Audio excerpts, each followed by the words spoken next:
मैं इस समय रतलाम के सैलाना में हूँ और सैलाना के बाप पार्टी के एमएलए कमलेश्वर डोडियार जी मेरे साथ में हैं।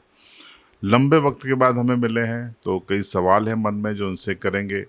और 2.5 साल का करीब उनका कार्यकाल भी हो गया है। तो 2.5 साल के लिए पहले आपको बधाई, शुभकामनाएं। ये 2.5 साल कैसे रहे आपके? धन्यवाद। स्वागत है आपका पूरे विधानसभा क्षेत्र के परिवार की ओर से।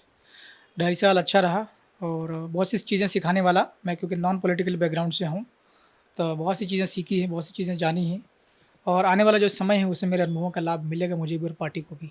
अच्छा रहा, लोगों के मुद्दों को हमने विधानसभा के अंदर में उठाए हैं। बहुत सी चीज़ें ऐसी हैं जो यहाँ पे होना चाहिए था, हमने लड़ झगड़ के विधानसभा के अंदर सवाल लगाकर, प्रश्न लगाकर और जो व्यवस्था विधानसभा के अंदर अपने मामले उठाने की, समस्याओं का समाधान करने की उनके ज़रिए कोशिश की है। अच्छा रहा 2.5 साल का। इस 2.5 साल में जो राजनीति होती है वो भी आपको समझ में आई होगी। राजनीति कैसी है अपने एमपी की? बहुत कुछ समझ में आया है। एक तरफ़ा राजनीति चलती है मध्य प्रदेश में, एक ही आइडियोलॉजी के ऊपर ज़्यादा काम होता है। तो जो दूसरे लोग हैं, क्योंकि डेमोक्रेसी के अंदर जितने ज़्यादा दल होते हैं उतना ज़्यादा बेहतर होता है लोगों के लिए। तो कहीं न कहीं डेमोक्रेसी मध्य प्रदेश के अंदर काफ़ी कमज़ोर है। आपकी पार्टी के आप इकलौते एमएलए हैं। 2.5 साल बाद फिर चुनाव होंगे। आपकी पार्टी क्या सोच रही है? क्या सभी सीटों पे चुनाव लड़ने वाली है?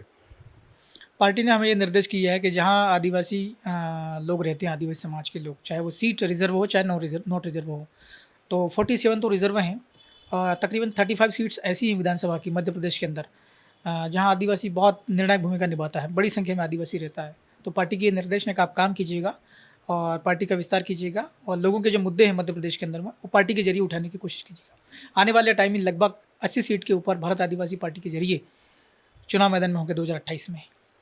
तो 28 में सैलाना से आप पूरी तैयारी कर रहे हैं या चर्चाएं हमारे क्षेत्र में ये भी है कि आप लोकसभा में भी जाने की तैयारी कर रहे हैं?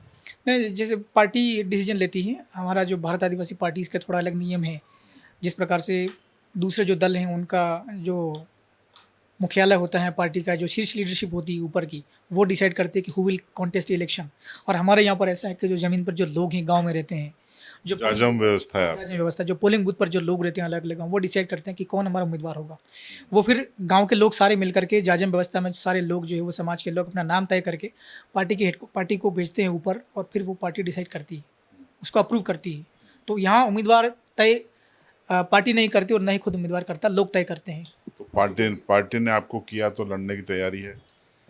अब देखो, जैसा पार्टी निर्देश करे वैसा काम करना पड़ा। पार्टी ने मुझे ये कहा कि आपको पार्टी का काम करना, मध्य प्रदेश के अंदर पार्टी का विस्तार करना, अन्य जिलों के अंदर भी जाना है। अकेले आप एमएलए हैं, आपकी जिम्मेदारी ज़्यादा है, ड्यूटी आपको निभानी है, तो वो मैं कर रहा हूँ।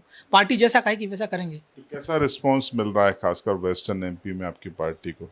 यहाँ भारत आदिवासी पार्टी को लेकर के बहुत स्कोप है और लोगों में समझदारी आ रही है धीरे धीरे। चूँकि आदिवासी इलाके हैं, वो तकनीकी से दूर रहता है और इतनी ज़्यादा शिक्षा व्यवस्था भी ठीक नहीं है, लेकिन धीरे धीरे लोगों को समझ में आ रहा है। भारत आदिवासी की पार्टी के जरिए पूरे मध्य प्रदेश के बदला जा सकता है डेवलपमेंट की क्षेत्र में।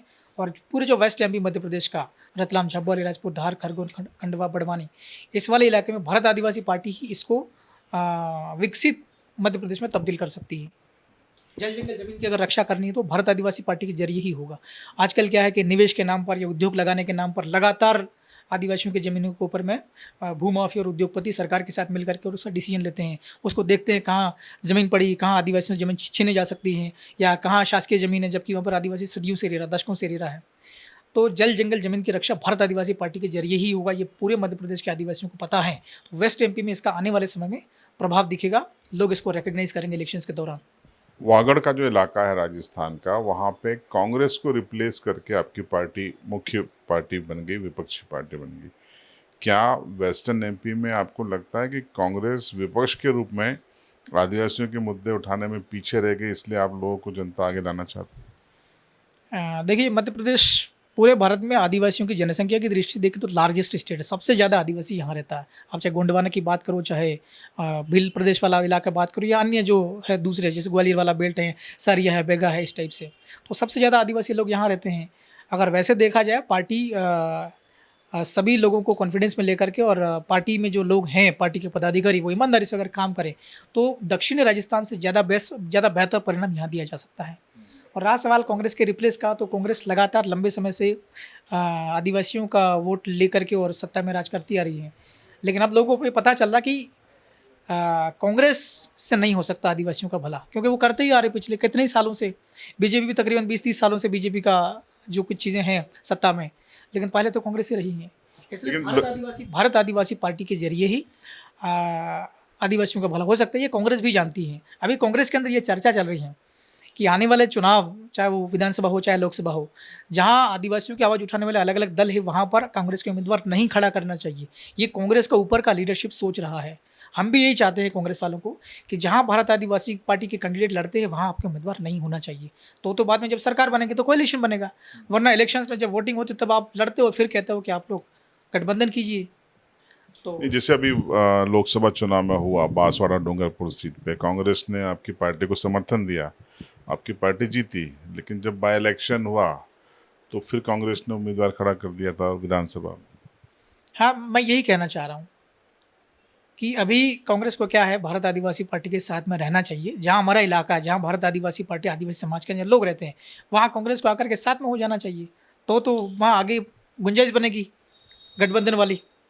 रतलाम झाबुआ लोकसभा सीट पे क्या उम्मीद करते हैं, कांग्रेस आपकी पार्टी के लिए छोड़ेगी ये? छोड़ना चाहिए कांग्रेस को। मैं तो कह रहा हूँ रतलाम के आप लोग धार भी छोड़िएगा, जहाँ रिजर्व है आपका खरगोन वाला सीट है वो भी छोड़ना चाहिए, आपका गोंडवानी इलाके में वहाँ भी छोड़ना चाहिए भारत आदिवासी पार्टी के लिए कांग्रेस को।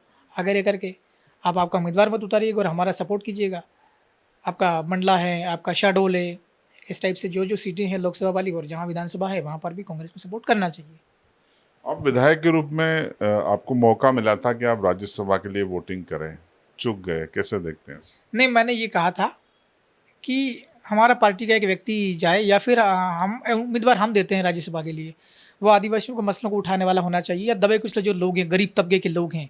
मध्य प्रदेश में बहुत इलाके ऐसे हैं अलग अलग जो पिछड़े हुए हैं, जहाँ सड़कें ठीक नहीं हैं, बिजली की व्यवस्था नहीं है, स्कूल ठीक नहीं है, चाहे वहाँ आदिवासी लोग रहते हो चाहे ना रहते हो। तो ऐसे लोगों की आवाज़ उठाने के लिए हमने आगे रह करके ये प्रस्ताव किया था दोनों ही दलों को कि हमारा उम्मीदवार होगा और आप उसको सपोर्ट कीजिए, लेकिन दोनों दलों ने कोई रिस्पॉन्स नहीं दिया, कोई रिप्लाई नहीं दिया। तो मीनाक्षी नटराजन आपको लगता है कमजोर थी? अब वो कमज़ोर थी या नहीं वो उनके लोग ज़्यादा बता पाएंगे, कांग्रेस पार्टी के लोग। लेकिन अगर गठबंधन की बात होती है तो वो अलग विषय हुआ है। अगर ये कोई हाई कोर्ट में कांग्रेस जाने का कह रही है, अगर मान लो हाई कोर्ट फिर से 1 साल बाद 1.5 साल बाद चुनाव फिर से कराने का आदेश देता है, तो कमलेश्वर डोडियार जी किसको समर्थन करें? नहीं, मेरी जहाँ तक समझ है, मैं वकालत की पढ़ाई की है, मैं भी कानून जानता हूँ। अगर कांग्रेस इलेक्शन पिटिशन को कोर्ट में लगाती हैं तो इलेक्शन पिटिशन विदिन 6 मंथ आपको डिसीजन देना होता है कोर्ट को। तो अगर ये जल्दी लगाते हैं तो 6 महीने के अंदर में डिसीजन आ जाएगा। जहाँ तक मेरे को जानकारी है, क्योंकि मैं 3 इलेक्शन में लड़ा हूँ, मैं 2 विधानसभा और 1 लोकसभा का, और मेरे ख्याल से अभी जितने विधायक हैं मध्य प्रदेश में 230, उनमें मैं ऐसा विधायक हूँ जिसके खिलाफ सबसे ज़्यादा मुकदमे हैं। 18 मुकदमे मेरे खिलाफ में हैं। तो मैंने जब फॉर्म भरा था, विधायक बनने के बाद विधायक बनने के बाद मेरे खिलाफ 2 मुकदमे हुए हैं और उसके पहले 16 मुकदमे थे। टोटल मेरे खिलाफ 18 मुकदमे हैं। तो मैंने भी फार्म भरा, तो फार्म भरने टाइम हम लोग को सब चीज़ें देनी होती हैं इलेक्शंस कमीशन, जो हम नॉमिनेशन पेपर भरते हैं तो कितने मुकदमे हैं वो आप जानकारी दीजिए, अदालत में क्या चल रहा है आपके केसेस के बारे में वो सारी जानकारी। मैंने यहाँ तक कि मेरे पहले रासू का लगी थी नेशनल सिक्योरिटी एक्ट, मैंने उसका भी जानकारी दिया। मेरे खिलाफ में प्रतिबंधात्मक कार्रवाई थी, ये पहले 107-16 वगैरह होती थी, मैंने उसकी भी जानकारी दी। तो अगर आपके खिलाफ में कोई कंप्लेंट है किसी की तो उसको दे देना चाहिए वैसे तो, और नहीं दिया तो भी कोई चीज़ छुपाई नहीं है, क्योंकि मुकदमा कोर्ट के अंदर में है नहीं। तो मीनाक्षी नटराजन का जो नॉमिनेशन पेपर कैंसिल किया, खारिज किया है, वो गलत हुआ है, वो एक पक्षीय हुआ है, सत्ताधारी पार्टी के सपोर्ट में किया है। कि जो 18 मुकदमे हैं उनमें से कितनों, उसका स्टेटस क्या है, कितना में आप बरी हो गए? मैं पहले भी कुछ केस में बरी हुआ, आने वाले सारे केस में बरी हूँ। मेरे खिलाफ नए मुकदमे लगते हैं तो भी मैं बरी हो जाऊँगा, पॉलिटिकल लगे हैं क्या मुकदमे? कैसे भी मुकदमे लगे, क्योंकि पॉलिटिकल मुकदमे तो किसी प्रकार के लगते हैं, सारे पॉलिटिकल। मैं राजनीति में एमएलए हूँ, तो जो भी मुकदमे लगेंगे सारे पॉलिटिकल मुकदमे लगेंगे। अब तो आप भोपाल में एडमिशन ले लिए एलएलएम के लिए। तो मैं जानता हूँ जहाँ तक पढ़ाई लिखाई ही हमको आगे ले जाएगी, चाहे मुझे विधायक बनना हो, चाहे आगे जाना हो, या मेरे कार्यकर्ताओं को मुझे आगे ले जाना हो, पर जिला पंचायत चुनाव जितवाने हो तो भी पढ़ाई ही काम में आएगी। इसलिए मैं पढ़ाई को रिकग्नाइज़ करता हूँ, पढ़ाई को मैं मानता हूँ, और एलएलएम में एडमिशन दाखिला लिया है तो उसको हम अच्छे से करेंगे। सवाल बहुत उठाते हैं आप विधानसभा में और पत्र भी खूब लिखते हैं। अब एक बार ड्यूटी मिला है तो इसको अच्छे से निभाना चाहिए, मेरी ये सोच है, क्योंकि दोबारा मौका मिला या ना मिला, अब जब एक बार मिला तो उसको अच्छे से निभाएंगे, हो सकता है अगली बार फिर मौका मिल जाए। इसलिए मैं ये चाहता हूँ कि मुझे अवसर दिया है लोगों ने, विधानसभा क्षेत्र के लोगों ने, कार्यकर्ताओं ने, पार्टी ने, तो मुझे उसका उपयोग करना चाहिए, अपनी आवाज़ का, अपनी वहाँ जाने की उपस्थिति का उपयोग करना चाहिए। इसलिए मैं कोशिश करता हूँ 100% सवाल में लगाता हूँ। तो ये थे कमलेश्वर डोडियार जी, विधायक सैलाना, और उन्होंने कई मुद्दों पे अपनी बेबाक राय दी और इसमें कांग्रेस को सबसे बड़ी नसीहत भी उन्होंने दी कि अगर वो वाकई में बीजेपी को हराना चाहती है तो मध्य प्रदेश में तमाम रिजर्व सीटों पे जो आदिवासियों के लिए हैं उसमें भारत आदिवासी पार्टी के साथ समझौता करके उनके उम्मीदवार को समर्थन दे।